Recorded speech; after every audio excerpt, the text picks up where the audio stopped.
गेले काही दिवस 36 दिवस विद्यार्थ्यांचं आंदोलन सुरू होतं. अखेर धर्मेंद्र प्रधानांना राजीनामा द्यावा लागलेला आहे. त्यांनी राजीनामा दिला आहे.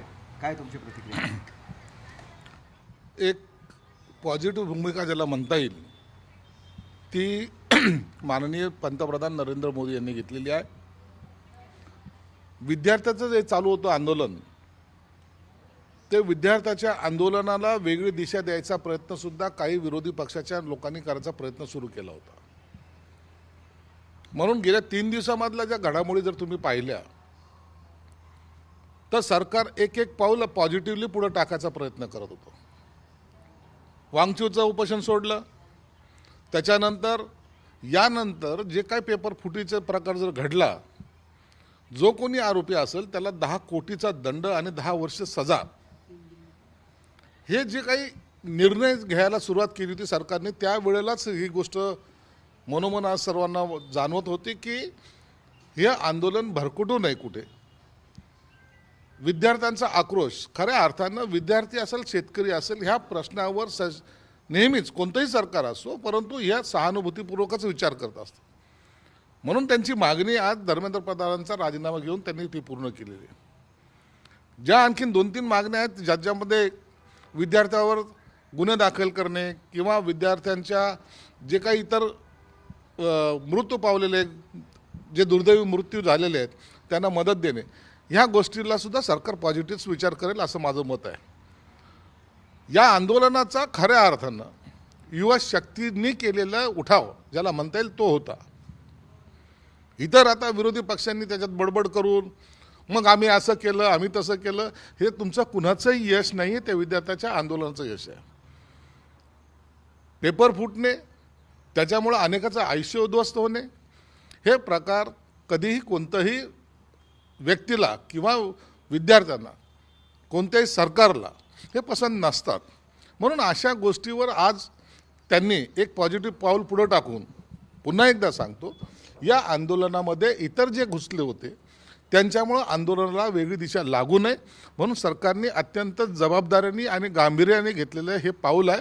आणि खरं तर याचं आता आम्ही स्वागत करतो. परंतु विद्यार्थ्यांनाही विनंती राहील की सरकारने तुमच्या मागण्या ह्या सकारात्मक घेतलेल्या आहे. आता कुठेही आंदोलन किंवा आणखी काही त्याच्यामुळं काही उद्रेक होईल असं कोणतंही कृत्य करू नका. तुम्हाला ह्यापासून काही लोक जाणून बुजून चक्रव्यूहात अडकवण्याचा प्रयत्न करतायत. उद्या हे जे 2 ठाकरे भावांनी आंदोलन पुकारलं ते करावं का की काय करावं? आता त्यांनी आंदोलन करायचं काय कारण आहे? ज्यांनी आंदोलन केलं होतं, ज्यांनी चालू केलं होतं, त्याला त्यांनी सकारात्मक आता सरकारने घेतलेली बाजू आहे. मला वाटतं उद्याच्या आंदोलनाला काही अर्थ राहणार नाही, म्हणून ते कदाचित आंदोलन ते मागे घेतील. केलं तर अखेर लोकशाही आहे. लोकशाहीमध्ये त्यांनी काय करावं हा त्यांचा अधिकार आहे. म्हणून आम्ही त्याच्यावर जास्त प्रतिक्रिया देणार नाही. परंतु हे आंदोलन आता सरकारने आपल्या पद्धतीने हँडल केलेलं आहे.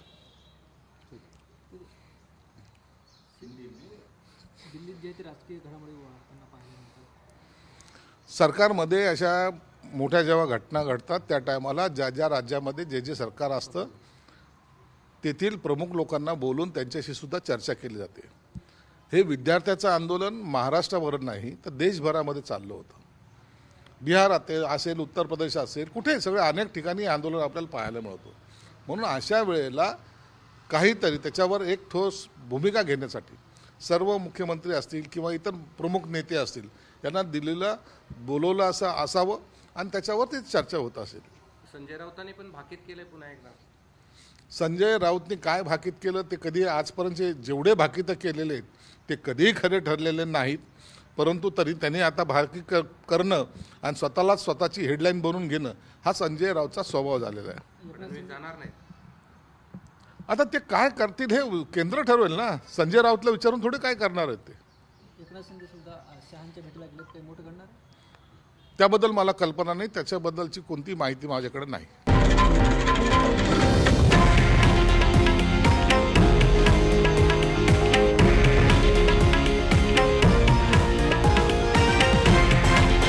हे आहे देशातील नंबर 1 न्यूज नेटवर्क आणि आपण पाहत आहात TV9 मराठी, एकमेव.